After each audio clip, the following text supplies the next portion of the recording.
AADC is aromatic L amino acid decarboxylase deficiency, and AADC it's a life-threatening, disabling brain disease, and it affects the biosynthesis and transport of two critical neurotransmitters in the brain, dopamine and serotonin. And because dopamine is a precursor to catecholamines, epinephrine and norepinephrine, the sympathetic, parasympathetic, and autonomic nervous systems are affected as well. So diagnosis is a little tough. If a physician doesn't know anything about the disease, it's going to be almost impossible to get a diagnosis.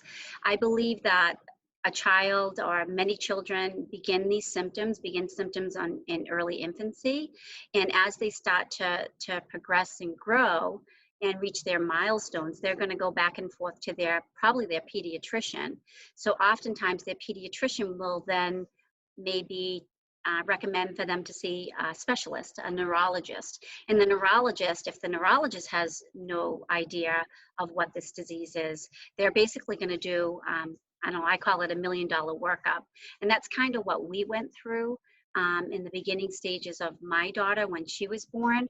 We had to go through what we called $1 million workup.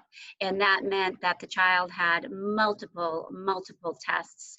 They did everything from blood tests to brain scans to x-rays, MRIs, everything to try to find out what was wrong.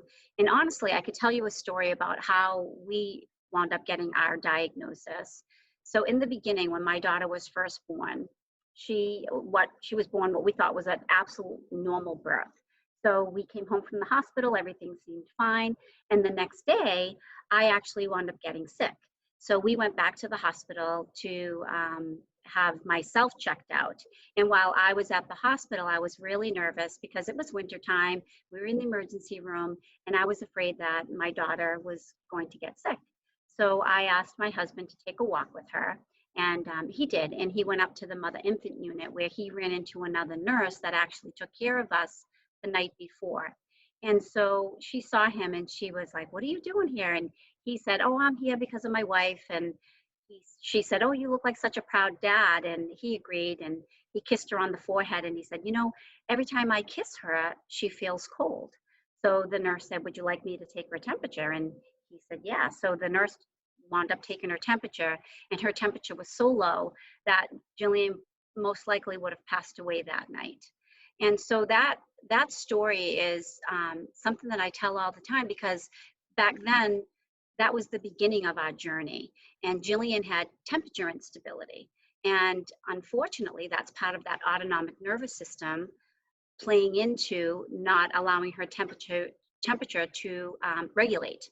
And thus, as a parent, we would never have known that.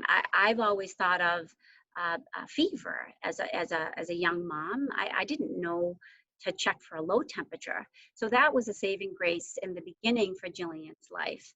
But then we were actually discharged from the hospital with, again, what we thought was a normal child that had to just catch up because they thought maybe she was a little premature. So we went home again thinking everything was fine. And that's when all the symptoms started coming into place. So then we started noticing Jillian was hypotonic. That's like a rag doll appearance. She felt very weak in her limbs. I also noticed she had ptosis of her eyes, and in lay terms, that's droopiness of the eyelids. So she had difficulty opening her eyes. And then she started with the oculogyrate crises. So in the afternoon, right around 3 or 4 o'clock every afternoon, she would hyperextend, her eyes would roll back into her head, they would dart side to side, she'd have difficulty breathing, her limbs would get contorted, they'd twist, maybe even go into a decorticate or decebrate type posture where they'd flex across her chest and her hands would be fisted, and she'd be extremely uncomfortable and irritable. So these spells would continue, and they would last for hours, and they wouldn't break until she fell asleep. And then as Jillian started to develop, 3-4 months of age, the symptoms just got worse and worse. And I would go to my pediatrician, and he didn't know what it was. So then he set me up with a specialist. And that specialist was months out. So they never get you an appointment the next day unless you go to the emergency room. So that's basically what I did. My daughter was in one of these ocular gyrate crises.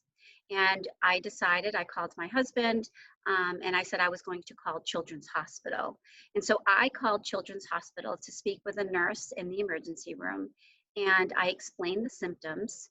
And she basically said, you need to get her to the hospital right now. Call an ambulance and get her here. And so I was surprised. I was like, I can bring her to Children's Hospital. I was unaware because I was already affiliated with another hospital, and I didn't know I was allowed to go to a different physician or a different facility. And so that was my confirmation. And so we packed Jillian up and we brought her to Children's Hospital. And by chance, the doctor that was on call that weekend diagnosed the first case in our country 2 months prior. So we got our diagnosis by chance. Now, today's children, I believe, have a little bit more hope in that awareness is starting to be spread. There are more than maybe 200 cases worldwide now. My daughter was the 4th child in the world diagnosed. So we were very limited with the opportunity to get a diagnosis.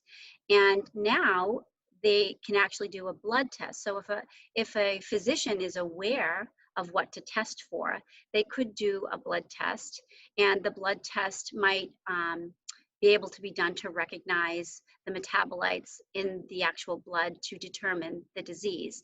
Another way is through a spinal tap. So if a child gets a spinal tap, they actually can determine the homovanillic acid levels will be very low. And so they will be able to determine the disease by that way.